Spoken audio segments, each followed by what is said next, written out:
নমস্কার বন্ধুরা, আজকে আমি আপনাদের সাথে একটা অসাধারণ গল্প শেয়ার করতে চাই। এই গল্পটা আমাদের জীবনের একটা গুরুত্বপূর্ণ সত্য শেখাবে যে কষ্ট আমরা এড়িয়ে চলি, সেই কষ্টই আসলে আমাদের সবচেয়ে বড় শিক্ষক। একজন তরুণ শিক্ষক তার কেরিয়ার শুরু করেছিলেন একটা স্বপ্ন নিয়ে। তিনি বলতেন, একটা জীবন হলেও বদলাতে পারলে আমার পড়ানো সার্থক হবে। এই স্বপ্ন নিয়েই তিনি চলে গেলেন একটা গ্রামে। সেখানে তিনি দেখলেন একটা ছেলে খুবই মেধাবী, কিন্তু সঠিক গাইডেন্স নেই। শিক্ষক ভাবলেন এই ছেলেটাকেই তিনি গড়বেন।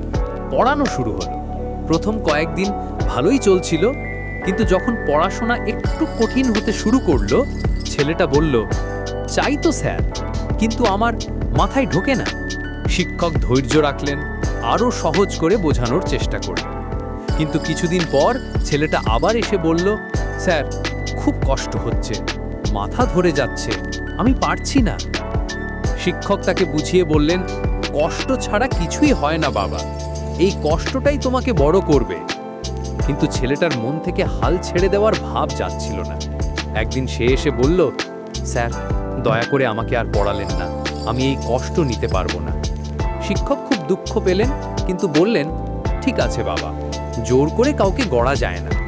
কিছুদিন পর শিক্ষক আরেকটা ছেলেকে পেলেন। এই ছেলেটাও মেধাবী, কিন্তু তার পারিবারিক অবস্থা আরও খারাপ। শিক্ষক যখন তাকে পড়ানোর প্রস্তাব দিলেন, ছেলেটা বলল, কষ্ট হবে জানি স্যার, কিন্তু না পারলেও চেষ্টা করব। এই কথা শুনে শিক্ষকের মনে আশার আলো জ্বলে উঠল। পড়ানো শুরু হলো। এই ছেলেটাও কষ্ট পেত, মাথা ধরত, কিন্তু সে বলতো, স্যার, মাথা ধরছে, কিন্তু আরেকবার বুঝিয়ে দিন। শিক্ষক বুঝলেন এই ছেলেটা ভাঙবে না। দিনের পর দিন, মাসের পর মাস এভাবেই চলল। ছেলেটা কখনো হাল ছাড়ল না। বছর কয়েক পর দ্বিতীয় ছেলেটা একটা বড় স্কলারশিপ পেয়ে শহরের নামকরা স্কুলে ভর্তি হলো। আর প্রথম ছেলেটা সেই একই স্কুলে একটা ছোট চাকরি নিয়ে কাজ করতে শুরু করলো। একদিন দুজনের দেখা হলো। প্রথম ছেলেটা দ্বিতীয় ছেলেটাকে জিজ্ঞেস করলো, তুমি কিভাবে এত সফল হলে? আমার চেয়ে তুমি কি বেশি সুখী ছিলে? দ্বিতীয় ছেলেটা মৃদু হেসে বলল, সুখ নয়, আমি শুধু সেই কষ্টটা সহ্য করেছিলাম যেটা তুমি সেদিন পারোনি।